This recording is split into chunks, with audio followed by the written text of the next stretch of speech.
So let's go up to Connecticut. Okay, it's quite a long way.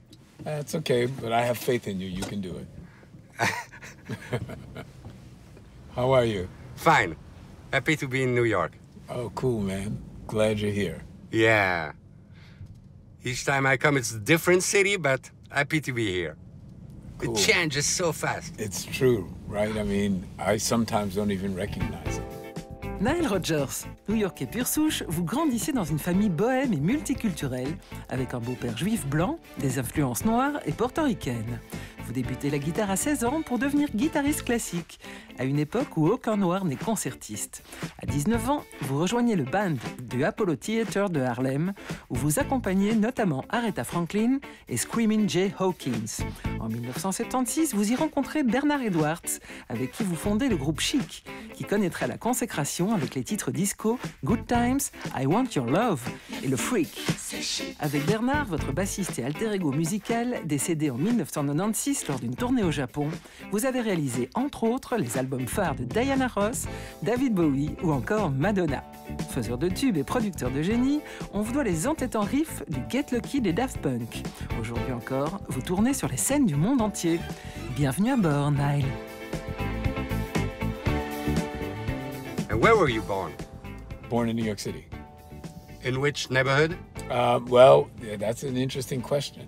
So I was actually born officially in what they would call the borough of Queens. Yeah. But it's actually in the river. When we cross the 59th Street Bridge, underneath the bridge there's a little island called Welfare Island. Okay. And they have a prison there. And that's where Billie Holiday was in prison. So my mother, she had me at 14 years old. And they used to pretend like your child went away to a camp and you would have the baby and then they put the baby up for adoption. Yeah. So that's what they did with my mother, like a prison for Young people. Teenagers and children. So that's where I was born officially. Actually, I was born in prison. Funny. You think that funny? Yeah, because I've never been in prison or I've never done anything in my life that was bad. So. Oh. Your mother told you about that? Of course, yeah. My mother told me everything.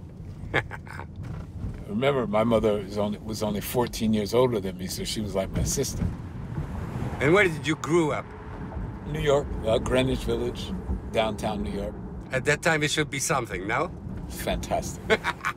It was, unfortunately, my parents were both heroin addicts. Yeah. So when we were doing well, we lived on the west side in the West Village, which is the nice part. And when we weren't doing so well, we lived in the East Village, or what they call the Lower East Side. Uh-huh.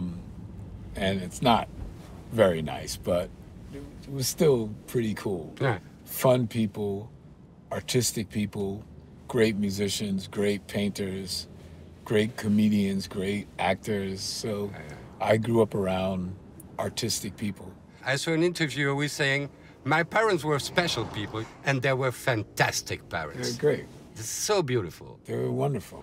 My mother taught me to be nice, taught me to be friendly, taught me to treat people with kindness.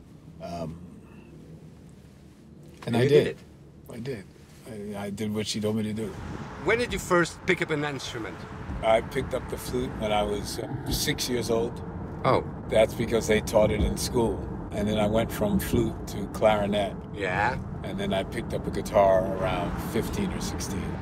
It was my grandfather's guitar. And he didn't want me to touch it. So I waited until he wasn't around. And I picked it up. And I learned to play a Beatles song called A Day in the Life. And I learned from a chord book. And wow. I just knew from that moment on that that's what I was going to do. It felt so special. And you wanted to start a band? Pretty soon. What happened is I tried to join a band and I wasn't quite good enough. So they didn't hire me. But they have deep regrets today, Nile. I know, it's funny because I wanted to be in that band so bad. But it was good that they didn't hire me, because then I practiced a lot. And when did you tell yourself, I'm quite a good guitarist now? At that time? I sort of knew pretty quickly, because when I got the job with Sesame Street, the guitarist who played most of that music was a very famous jazz guitarist from Belgium named Toots Thielman. Very, very famous. We know Toots very well. Yeah, so he did, you know, the harmonica and the guitar playing, and I had to read that. And I was one of the few guitar players who could read it right away. So I got the job. As soon as I auditioned, I got